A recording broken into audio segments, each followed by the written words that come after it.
16 বছর বন্দুকের নলের মুখো বলেছে বাংলাদেশ জাতীয়তাবাদী ছাত্রদল জিন্দাবাদ। ছাত্রদল যদি কোনো জায়গায় থাকে বা এস্টাবলিশ হয়, বাকিদের রাজনীতি করার কোনো সুযোগ থাকে না। যে জায়গায় বলেন আপনি, তাদের তো ভোট ব্যাংক তেমন নাই, তারা তো গুপ্ত রাজনীতি করে।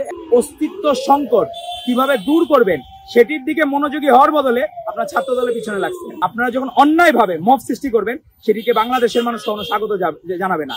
তো সংগঠনের সাথে প্রকাশ্য সংগঠনের একটি প্রকাশ্য দ্বন্দ্ব থাকবে। উনি ছাত্র ফেডারেশন করতেন এক সময়, আমি দেখলাম আমাদের এক বোন।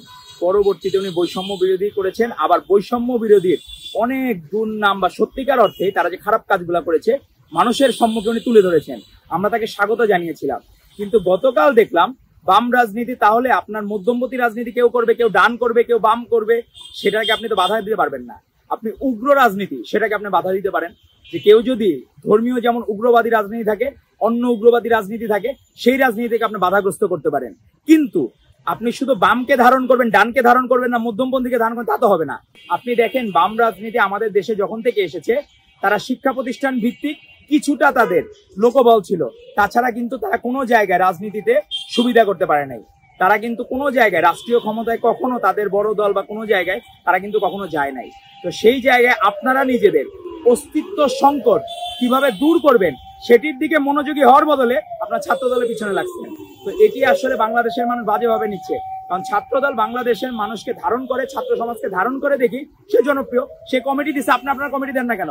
আপনার প্রত্যেকটা হলে কমিটি দেন। কারণ আমরা জানি আপনাদের কমিটি দেওয়ার লোক নাই। এজন্য আপনারা বিভিন্ন ভাবে আমাদেরকে হেয় প্রতিপন্ন করার চেষ্টা করছেন, কিন্তু চেষ্টা করে লাভ হবে না। আপনারা বামের লেবাসে এক সময় দেখলাম আপনারা স্লোগান দিচ্ছেন যে রাজাকারদের বিরুদ্ধে, আমরা সেটিকে স্বাগত জানাই।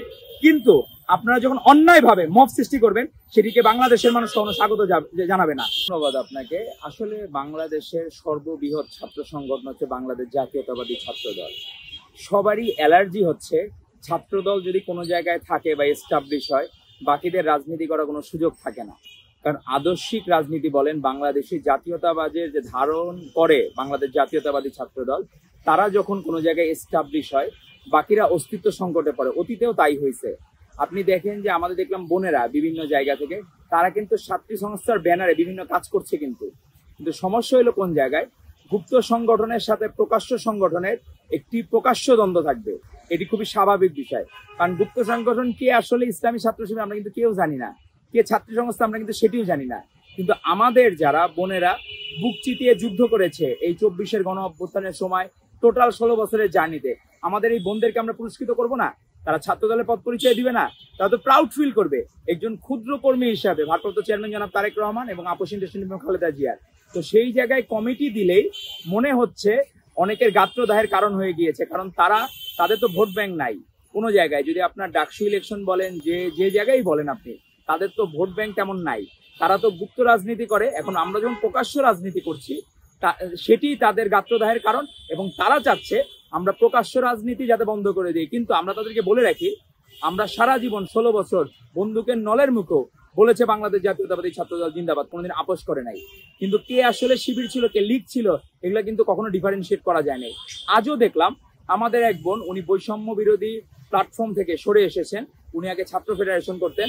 আমাদের এই বোনকে দেখলাম উনি গতকাল বিভিন্ন কিছু বলছেন। তো আমি আমাদের বোনকে বলতে চাই যে রাজনীতি হচ্ছে একটা মানুষের অধিকার। আপনি একজন ছাত্র রাজনীতি, আপনি কারো অধিকার খর্ব করার দায়িত্ব রাষ্ট্র আপনাকে দেয় নাই। সবাই স্বাধীন। আপনি যদি মনে করেন আপনি বৈষম্য ছেড়ে দেন, এখন আপনি নো পলিটিক্সের ঝান্ডা বহন করবেন, এটি কখনোই গ্রহণযোগ্য হবে না। আপনি রাজনীতি নাই করতে পারেন। আপনি সবার আগে ঘোষণা করলেন ডাকসু প্রার্থী আপনি, আবার উল্টা আপনি গতকাল দেখা গেল মবে আপনি পেট্রোনাইজ করতেছেন। তো এই ধরনের মব, যারা নো পলিটিক্সের মব প্রথম দিকে সৃষ্টি করতেছিল, তাদের কিন্তু চরিত্র আস্তে আস্তে বাংলাদেশের মানুষের কাছে উন্মুক্ত হচ্ছে।